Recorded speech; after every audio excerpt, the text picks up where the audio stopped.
Hey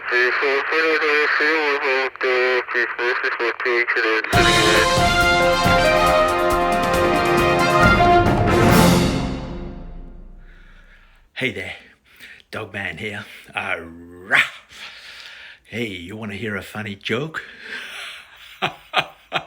Look, I ask the questions as a journalist. I don't answer them. Just curious, like with the the breaching of human rights. Do you guys have training within your breaching of human rights? Do you have training that you do as a police officer What about the breaching of Charter? human rights? Do you know the Charter of Human Rights? What breaching of human rights is going on?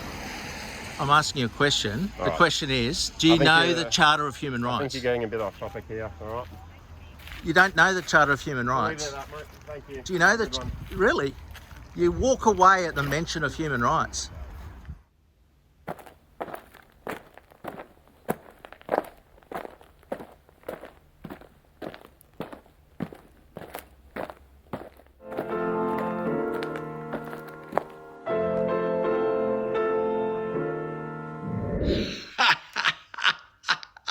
You see the walk of shame? Well, let's break it down. What breaching of human rights is going on? I'm in my pajamas. What's I have this? An ultrasound in an hour. because Yeah, I'm she's pregnant, so Take it easy. what's this about? But I have an ultrasound Just let me in an finish. hour. Let me finish and I'll explain. It's in relation to a Facebook post. What breaching of human rights is going on?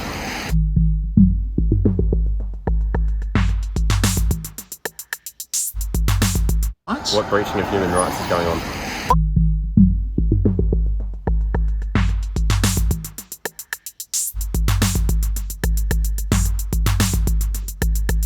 Yeah, what about arresting a journalist who's doing his job? That's multiple breaches. What breaching of human rights is going on? And here we have an unarmed man getting his head stomped on.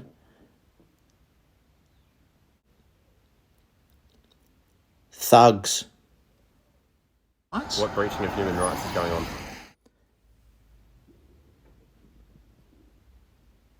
Which part of assaulting a woman and dragging her out of the car comes under uphold the right? What breaching of human rights is going on?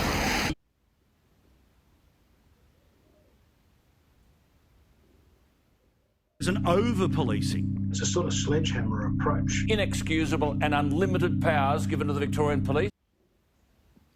Here we have this public servant paying for his wage with our taxes, and he has the audacity to call the people he serves batshit crazy.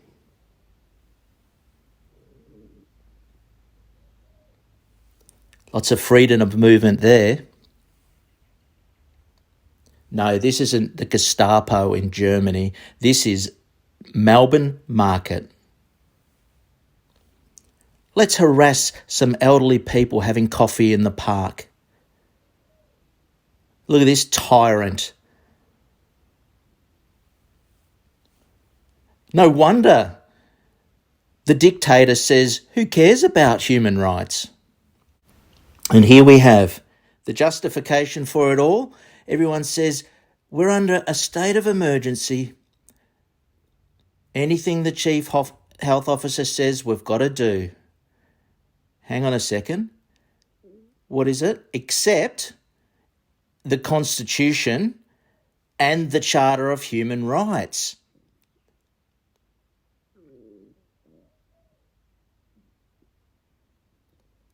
Wait, what? Run that by me again. Here we have the Omnibus Emergency Measures Act 2020. Basically says that we've got to do everything that the Chief Health Officer says, except if it's in the Constitution Act or the Charter of Human Rights and Responsibilities. That's it. Have a think about that. So what are some of the rights that are in breach? Let's talk about the right to freedom of movement. So if we were to put a curfew in, say at 8 o'clock, is that in breach? Yes, it is. What about a 5K limit? It is. Only 1 hour of exercise a day outside the house? How about 10 people at a funeral? Yeah, they can be limited. Rights can be limited. They can be breached legally. But they need to be clearly prescribed by the law. The problem here is that the pandemic plan 2018 was thrown out the window and they decided to copy the Chinese Communist Party's method of dealing with a pandemic, and that's locking people up like prisoners. So you need to come up with something that's clear. So if you've got a virus that's 1% worse than the flu, this is how we're going to act. If it's 5% worse than the flu, this is how we'll act. Is it going to be at how many people? It triggers. You can't just make it up as you go along. It needs to be necessary and proportionate. You can't be having businesses closed down 700 kilometres away from where 3 people have a virus. It needs to be justifiable and regularly scrutinised. So we need to have streaming of Brett Sutton giving talks to stakeholders about how bad the virus is and what science is saying. And then we can have other experts come and give their point of view. And that way it can be totally debated properly, not just some guy come up at a press conference and says, here are the measures because I said so. Best health advice. But here's no evidence, there's no transparency. It doesn't work like that. And these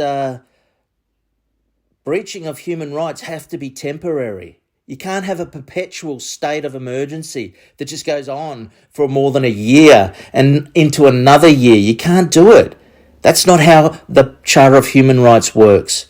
And it's got to be non-discriminatory. So, in other words, if you've got a protest for Black Lives Matter and you treat them in a certain way, but then you've got some anti-government protesters who you just trample their faces into the ground and show intimidation and violence towards them, well, that's kind of like not how human rights are meant to work.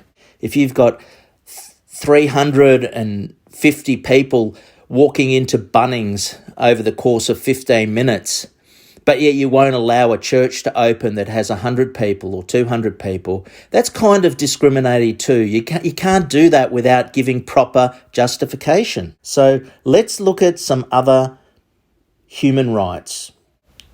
There you go, the freedom to practice religion. So when pastors are getting arrested and put in jail because they want to open up their church, something's wrong. We've also got the human right to be free from torture. This photo was taken in 2003. This has nothing to do with a pandemic. This is torture. Plain and simple. But masks work. The science tells us they work. Surely. Healthy people are being warned against using face masks to protect themselves against the virus. The state government's advice on wearing face masks is in line with the World Health Organization. Under its guidelines, masks should only be worn if you have a cough, fever and difficulty breathing, or if you are healthy and taking care of someone with these symptoms and or someone with a confirmed case of COVID-19. If you do not have these symptoms, you do not have to wear masks, because there is no evidence that they protect people who are not sick. Wearing a face mask is not recommended if you're well.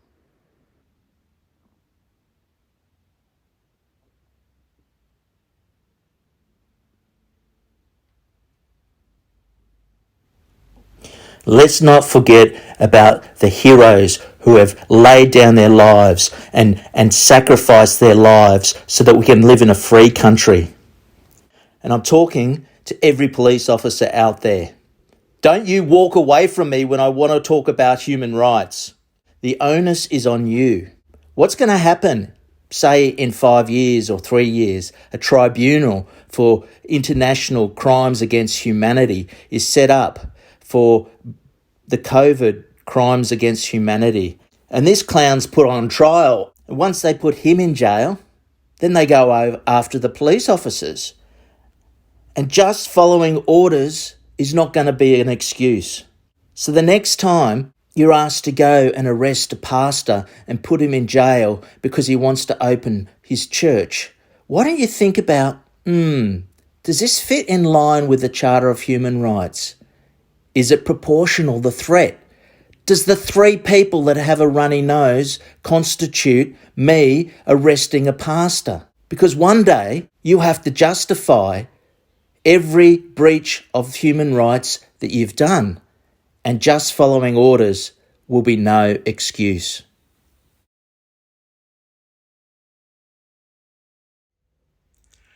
So what do you reckon, Australia? It's time we took our human rights seriously. Well, that's it from the Dog Man. I hope you sleep better tonight knowing I'm fighting for truth, justice, and the Australian way. Arrgh!